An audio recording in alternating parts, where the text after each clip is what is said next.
Here are 10 logical fallacies that fool even the smartest people. Number 10, the anecdote override. Ever hear someone say, "My cousin tried it and it worked for her," as if that settles the whole argument? That's the anecdote override, using a single personal story as universal proof. The problem is, anecdotes feel powerful because they're emotional, vivid, and easy to remember, while actual data feels cold and abstract. Your brain is wired to grab onto stories because they stick better than statistics. But just because one person beat the odds doesn't mean the odds disappeared. If your uncle smoked for 50 years and never got sick, that doesn't erase decades of research linking smoking to disease. Anecdotes are vibes, not evidence. They're useful for starting questions, but dangerous when treated as the final answer. Smart people fall for this because stories feel real in a way numbers don't. But reality isn't built on vibes. It's built on patterns, evidence, and repeatable results. The stuff anecdotes can never give you. Number 9, the because it happened after trap. A new mayor takes office, and 6 months later the economy improves. Supporters rush to claim, "See? The mayor fixed everything." That's the because it happened after trap, or the post hoc fallacy. It assumes that if event B follows event A, then A must have caused B. The truth? Economies shift for dozens of reasons. Global markets, policies, years in the making, or plain chance. But our brains love simple patterns. Linking two events feels neat, even when the connection is flimsy. Politicians exploit this constantly. If crime drops after a law passes, they take credit. If crime rises, they blame the other party. In reality, correlation isn't causation. Just because one thing follows another doesn't mean they're connected. But the story is so much easier to believe than the messy truth, even smart people fall for it. Number 8, the No True Scotsman. Imagine someone says, "Vegans are healthier," and you point out a vegan who isn't. Instead of rethinking, they reply, "Well, no real vegan would do that." That's the No True Scotsman fallacy, shifting the definition of a group so the claim can never be wrong. It's gatekeeping disguised as logic. Religions, fandoms, even politics use it. No true supporter would question the cause. It sounds powerful, but it's really just moving the goalposts so criticism can't stick. Our brains fall for it because belonging feels important. We want groups to seem pure, consistent, untouchable. But when someone keeps rewriting the rules of who counts, it's not truth. It's just convenient exclusion. Number 7, the personal attack shortcut. Say you're making a solid argument in a debate, and instead of addressing your point, the other person sneers, "Yeah, well, you're fat." That's the personal attack shortcut, the ad hominem fallacy. It has nothing to do with your argument, but it works because it shifts the focus from logic to emotion. Humans are wired to defend their social image, so insults sting more than statistics. Politicians, celebrities, even kids on the playground use this trick. Dodge the point, attack the person. The crowd laughs, the spotlight shifts, and suddenly the original argument is forgotten. But remember, an insult isn't evidence. It's a distraction dressed up as a win.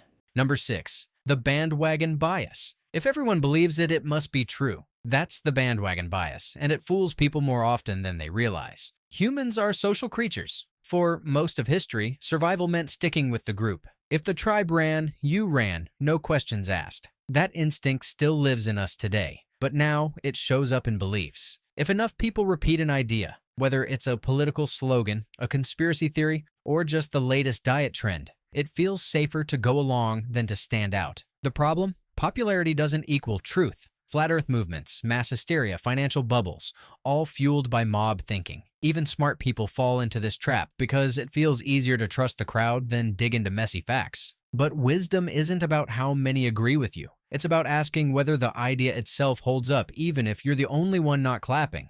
Number 5, the middle ground, Mirage. Imagine a doctor says, "This medicine is safe and effective," while an internet rumor insists it's deadly poison. Some people respond with, "Well, maybe it's only half dangerous." That's the middle ground mirage, the false belief that truth always sits neatly between two extremes. Compromise feels fair, so our brains lean toward it. But reality doesn't work that way. Sometimes one side is backed by evidence and the other is nonsense. Meeting in the middle doesn't make you balanced. It just makes you wrong in a slightly different way. Politicians exploit this constantly, push for something extreme, knowing the compromise will still lean their direction. The middle ground feels safe, but it's not automatically true. Smart thinking means following the facts, even if they land fully on one side.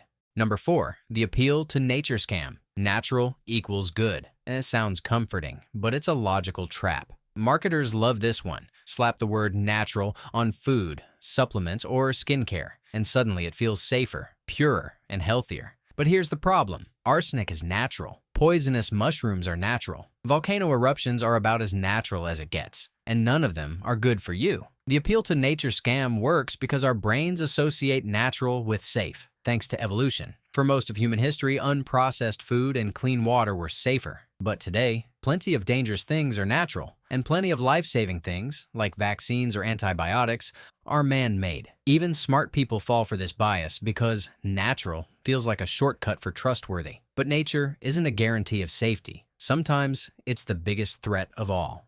Number 3, the evidence vacuum. If there's no proof it's false, then it must be true. That's the evidence vacuum, also called the argument from ignorance. It sounds logical, but it's really just wishful thinking wrapped in scientific language. People use it everywhere. No one's proven aliens don't exist, so they must be real. Or there's no evidence this new supplement doesn't work, so it probably does. The flaw is obvious. Lack of disproof isn't the same as proof. Our brains hate uncertainty, so we fill the gap with whatever answer feels comfortable. Politicians, conspiracy theorists, and marketers all exploit this because it shifts the burden of proof away from them. But smart thinking means remembering. Absence of evidence is just that, absence. It's not confirmation. Without real data, all you've got is a guess in disguise.